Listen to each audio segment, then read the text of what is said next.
Craig's upset. Kane was wide open. I think Dave Craig is hurt. We saw Stoper warming up at the sidelines, and you saw Craig there grab his ribs. He went to his knees for a moment, had a hard time getting up. I'm not sure if he got hit at the end of the play, if this is something from before, but boy, you can see him wince. Yeah, and then Kane was wide open on this. Puts a good move to the inside and sells that move against Carl Carter. He's wide open, and it's right off the fingertips. But I think we're watching a very painful Dave Craig. Yeah, he didn't get hurt. No, he's hurt right now. Boy, but he didn't even get touched. 3rd and 10. Craig scrambling, throws, and it's a big first down here for Jeff Chadwick. And Chadwick free down the sideline, takes it all the way to the 28-yard line. Great effort by Craig because he is in pain. Chased out of the pocket. Grimacing, he was able to get it to Chadwick. Lewis Phillips, who had the coverage on Chadwick, falls down. That's the reason he was so wide open. Lewis Phillips just totally lost his balance and went to the ground, and that allowed Chadwick to come wide open and then put David Fulcher into the chase position. 52-yard pickup, and so the Seahawks, who'd had very few big plays this year, in fact, in 3 games, their longest pass play was 28 yards, have had a 63-yarder and a 52 in the last few minutes. John L. Williams. Oh, Craig almost to the 24. This time Craig almost collapsed as he handed off the ball to Williams. And remember, Kelly Stoffer is on the inactive list. Their only other quarterback is Jeff Kemp.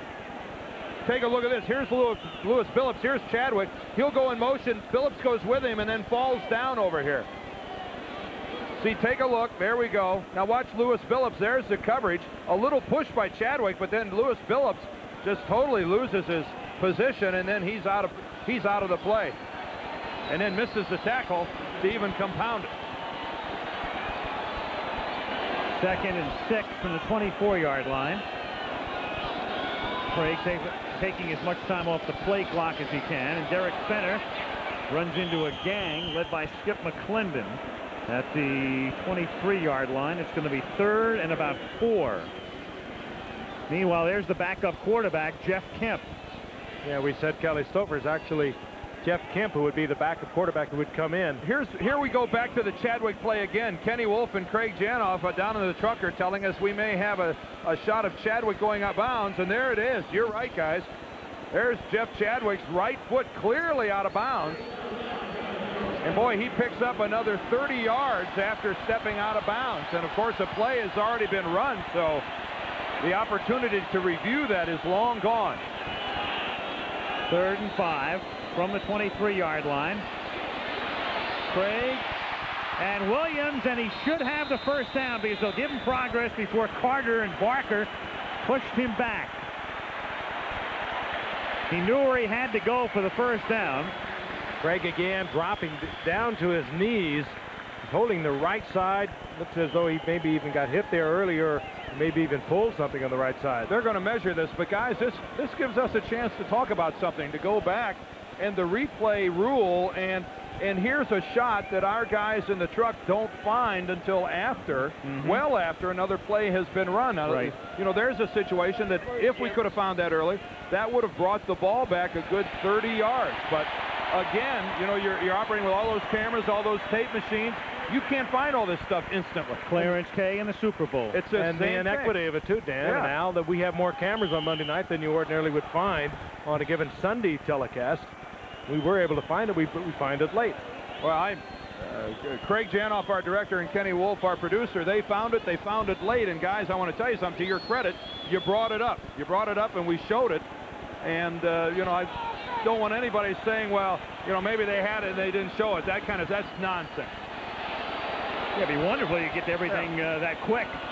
Here's Williams to the 13-yard line for a pickup of about 5.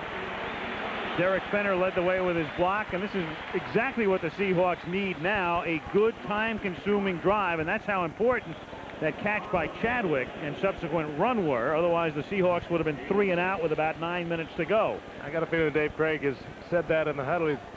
looking around, saying, give me a little time here to pull myself together. I'm hurt. Well, he looks like Let's keep this thing alive. He looks like it's hurting him just to hand off. Oh, it is.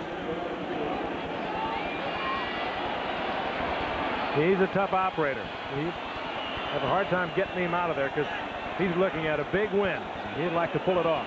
2nd and 4 from the 13-yard line. And again, he runs that play clock right down to 1 second. And Derek Fenner takes the ball to the 8-yard line, and that's very close to a first down. And Fulcher gets into a little skirmish with the tight end Heller. And the clock continues to inexorably tick down. 5-12, 5-11, 5-12. Well, we've got to name off 5 names here. Andy Heck and Edwin Bailey and Grant Feasel, Brian Millard and Ronnie Lee. That's the offensive line for Seattle, because they have played one fine football game here this evening. They've on most occasions, they've neutralized the front 7 of the Cincinnati Bengals. Francis has gotten in on some big plays, but when they've needed it, they've controlled the line of scrimmage, and there's an excellent example of it right there. With the lead, grinding down the clock, moving the ball for first down. And how about that defense? They still have not given up a touchdown. That was the special teams that gave up that score for Cincinnati. It's a first down. It's 1st and goal. The clock begins to run again after being stopped for the measurement, and we're down to exactly 5 minutes to play. 24-16 Seattle. Beautiful use of that play clock. Again, it's down to 2. He gives it to Fenner, and Fenner takes it to the 7.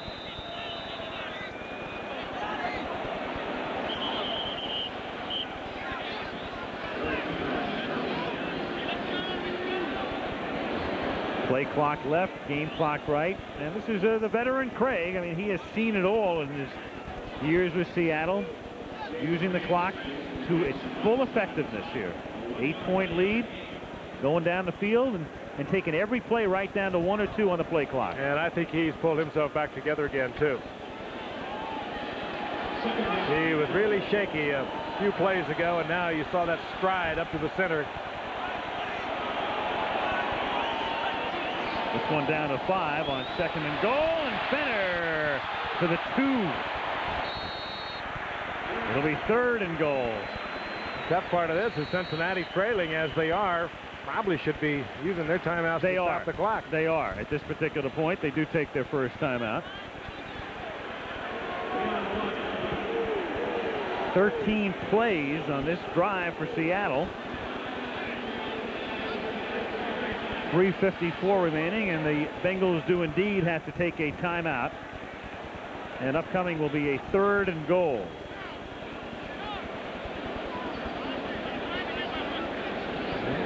Gutsy quarterback Dave Craig stayed in there when he was really in pain. Well, we mentioned it early on. They went out and they got Kelly Stoffer in a deal with Phoenix. Stoffer not signing with the Cardinals, and they figured he would be their quarterback of the future, and he might be, but you would have thought by now it would be Stoffer. And if you would have asked Chuck Knox 3 years ago, would Kelly Stoffer have been your quarterback by this time, by 1990, he would have said yes. Meanwhile, Stoffer is inactive. Kemp, number 15, is the other quarterback. Well, Jeff Kemp, really Kelly Stoffer is their number 2 quarterback, but Jeff Kemp remains active because he's a holder. So he plays a vital role, especially when your field goal kicker, Norm Johnson, has had a tough couple of weeks. And it seems silly, but Kemp made a nice move before to take a high snap and put it down for Johnson on an extra point very early in the game, the type of thing that you don't even think about at the time, but is pretty important right now with an 8-point advantage. I'll tell you, for a kicker, a holder is like sucking your thumb. You get familiar with one, and you've got to have him. And most of them have a little bit of a head case to begin with, but they get familiar with a holder, and that's the holder you want. No other holder can do it the same way, and you change a holder on a kicker, and many times you're going to throw the kicker off. Meanwhile, it'll never be the same. The Seahawks, this is like basketball now. The Seahawks just called a timeout. The Bengals have called a timeout on defense to stop the clock, and then the Seahawks just called another timeout, which gives us the opportunity to remind y'all College football coming up Saturday. Howard Griffith, he of the 8-touchdown afternoon against Southern Illinois 2 weeks ago, leads the Illini into Columbus. Whose record did he beat? Showboat Boykins. Mississippi State back in the 50s, I think. Oh, yeah. I'd have had that in a How do moment. you like that, huh? Or Arizona against UCLA.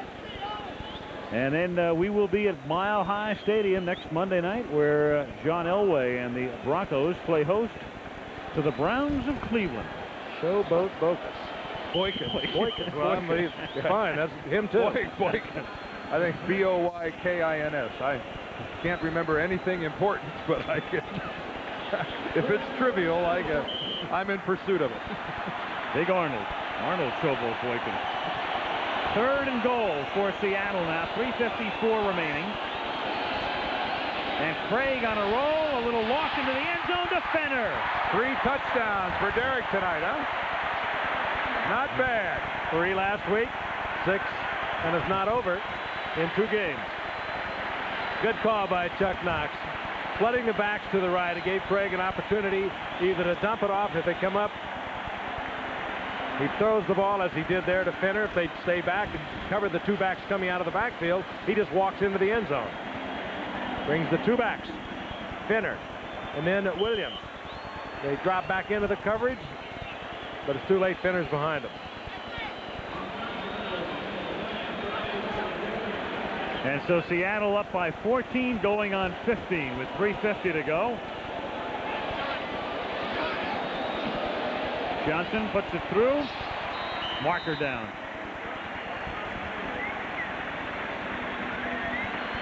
Beginning of a long road trip for Cincinnati. Sloppy game tonight.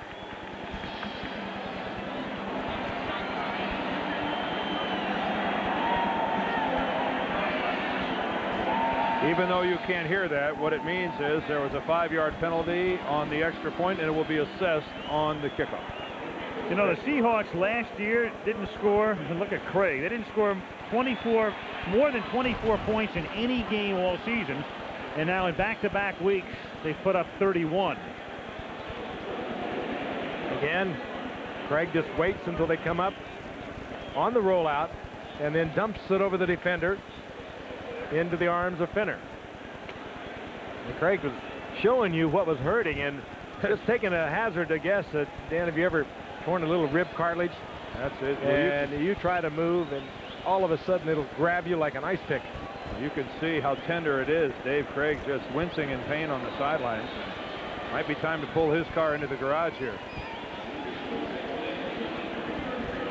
Oh, you can see it's Frank, I think that's as good a guess as anything, that rib cartilage. You're right. It's extremely painful. Either that or maybe he's got a pinched nerve of some kind that's tossing him a burner down that right side. So obviously in pain, though, and it did seem to let up just a little bit as that drive continued. Of course, that'll ease a lot of pain, won't it? Yeah, sure will. How do you explain the Cincinnati Bengals? Yep. The minute you love them, they leave you. Well, I like that simile. That's good. Yeah. I mean, really. I mean, every time you take a look at this team and say they are just climbing all over everybody, and they are juggernaut, and they're steamrolling people, and you start whipping out cliches and adjectives from everywhere, they end up throwing a porker like this out on the field. And now they go to their bench for number 2 quarterback Eric Wilhelm out of Oregon State. Well, one thing about it, if Sam Weiss was Marv Levy, his players would go after him. First down from the 20. Dan talking about that Buffalo-Miami incident a couple of weeks ago as Wilhelm throws it out for Stanford Jennings. And he gets strangled at the 28-yard line. We have 3:36 remaining, and the Bengals, meanwhile, will remain in Seattle. They'll work out in this area. Fly to Southern California on Saturday and meet the Rams in Anaheim Stadium next Sunday. Seattle heads to New England. Cincinnati is heading for the Sam White and Jerry Glanville showdown, also a return match. 5 weeks down the road. Here's Jennings, banged down at the 29-yard line. Nesby Glasgow in on the stop. You know, one of the things the Seahawks did here is that they've scored 2 touchdowns here in the fourth quarter. They broke that jinx. Every time we mention something like that, isn't it? Yeah, it's been over a year. All it takes, you put up a graphic that says hasn't done something in such and such a period of time. They haven't had a sack. Whap! There goes the quarterback on his back. They haven't had a long touchdown pass. Woo! There goes one. The vendetta. 3rd and 1. And to the tight end, Jim Riggs, who takes it out to the 49. Wilhelm like Esiason, a lefty, and that's good for the receivers. That ball is always going to be spinning the right way with him in there. At the 48-yard line. 15-point Seattle lead. How did Sam White tell us? Our 2 quarterbacks behind Esiason, Wilhelm and Todd Wilcox out of Syracuse are about even, but he alternates putting one down each week. Wilhelm is up this week, so he gets the backup role of Esiason. Yep, well, Craig makes the catch. His first completion reception of the night. Crowd giving Dave Craig a hand. He's done it all now, hasn't he? In the middle of all the action. It's a perfect throw, too. I mean, it hits Craig right on the numbers. Yeah, right there. Yeah, but Dave had to drop his helmet to make the catch. Severe loss of style points. Well, Boomer and the gang hit down to Anaheim. The Rams have had a week off. 10 out of 23, a very un-Esiason-like night. A man who, through his career, has averaged better than 8 yards per attempt, which puts him in some very lofty company. And there is simply a flat-out drop by Tim McGee. And it will be 3rd down and 10. Eric Wilhelm looking about 15 years old with that helmet on. Yeah. Not exactly the look of a grizzled veteran, is it? Thinking about Wilhelm with the durability of Esiason. He doesn't have to plan on working too much. Doesn't quite look like Norm Van Brocklin.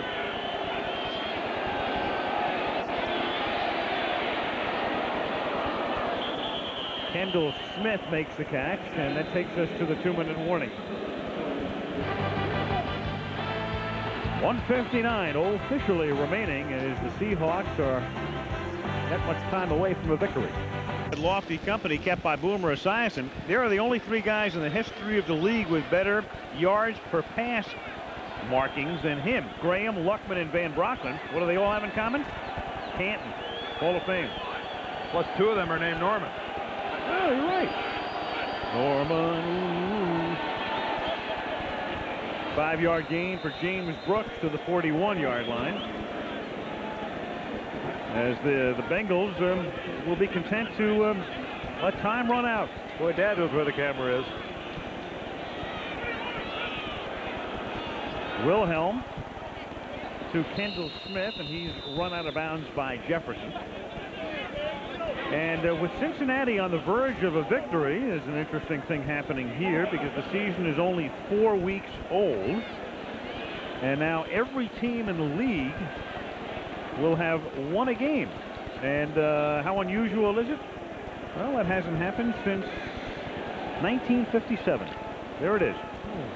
First time in 33 years. Every team's won a game 4 games into the season.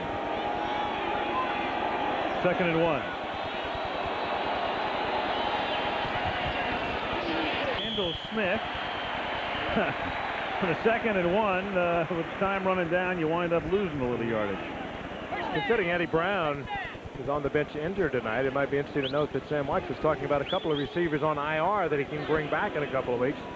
Lynn James, a rookie out of Arizona State he likes very much, and Reggie Rembrandt, whom he required from the Jets in the trade for Joe Kelly. So Eddie Brown on the sideline there. First down at the 32-yard line. Smith in motion. Wilhelm shoots it out to Stanford Jennings. Drops the ball. Patrick Hunter picks it up. Seattle has it at the 40. And this is not a smart time to get into a fight. Jennings was just trying to get on the carpet and avoid going out of bounds. He started bobbling the ball and just flat lost it. That's all he did.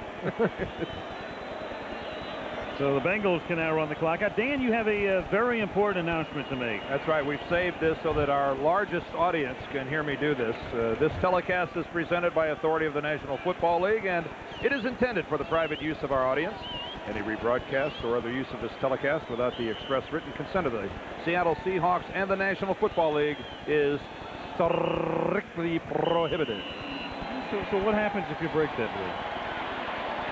Everybody tapes it, Dan. You know that. Why are you reading that? Well, I think that's why I read it now.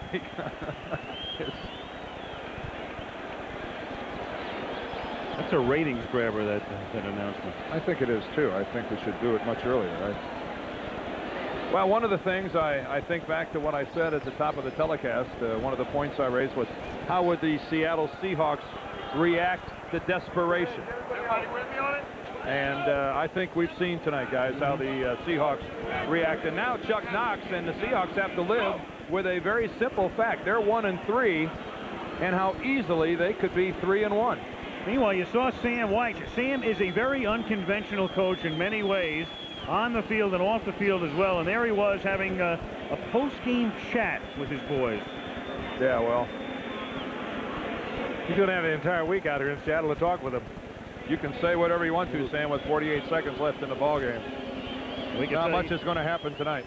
Executive producer of Monday Night Football, Jeffrey Mason. Tonight's game produced by Ken Wolf, directed by Craig Janoff. To 17 seconds. Technical director Joe Chavo, associate director Ben Harvey, assistants to the producer Rick Abbott and Kurt Pfluger. Our director of information, Mr. Steve Hurt, and to the guys upstairs, to George Hill of Puyallup, Malibu, Kelly Hayes. Well, Jerry was gratitude. Jerry was serious about moving that play clock, wasn't he? You will move that play clock. Yep. Jerry, my boy, 48 seconds to go in the game.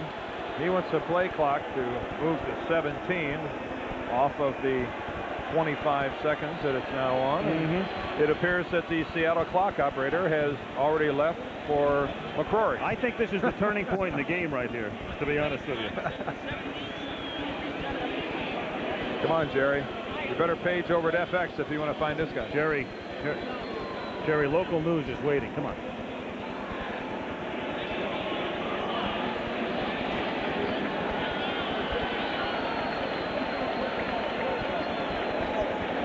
There we go. Oh, good. This is very important. Oh, no, he went beyond it. Yeah. Oh, good, good. Recycle. Oh, come on, Jerry. Just let him snap the ball. He thought that. Now let's see if we can program a 1 into that. Jerry. He wanted 7, actually, yeah. No, he wants 7. No, he wants 17. Yeah. He's not gonna play until he gets 17. He's going to dot every I and cross every T. Yay! Listen to the crowd. Nice, Jerry. Well, they'll look back upon this as the crucial factor in the game. Well, you realize that couldn't have happened without the clock being correct. Well, that's going to do it. The Seahawks are going to go 1-3. The Bengals are 3-1. That's going to make Houston very happy. The Oilers are now only a game back in the Central. It will make Cleveland and Pittsburgh a little happier as well. They'll be 2 back.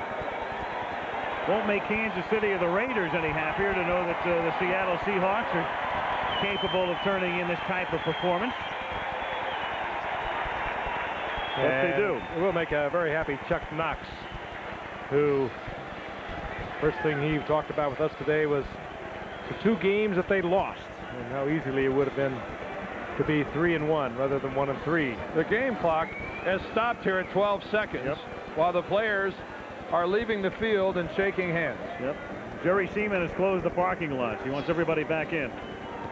The clock operator has left the building, I think. And so are we, gang. And so is Jerry Seaman. He's an open revolt if he hasn't left. This is a reenactment of the game in Columbus. They stopped that with 2.5 minutes left. Goodbye, Columbus. That's well, right. they had to, because the Olentangy River had 3-foot waves in Whitecap. Every time that sea comes to town, that's what happens. There we go. Kane and the able Porter leave the field as we get ready to leave. We should. It's that time. Al Michaels, Frank Gifford, Dan Deerdorf. We will talk to you next Monday night from Denver. It'll be the Broncos and the Browns. Tonight, it's the Seahawks by 15. Night all.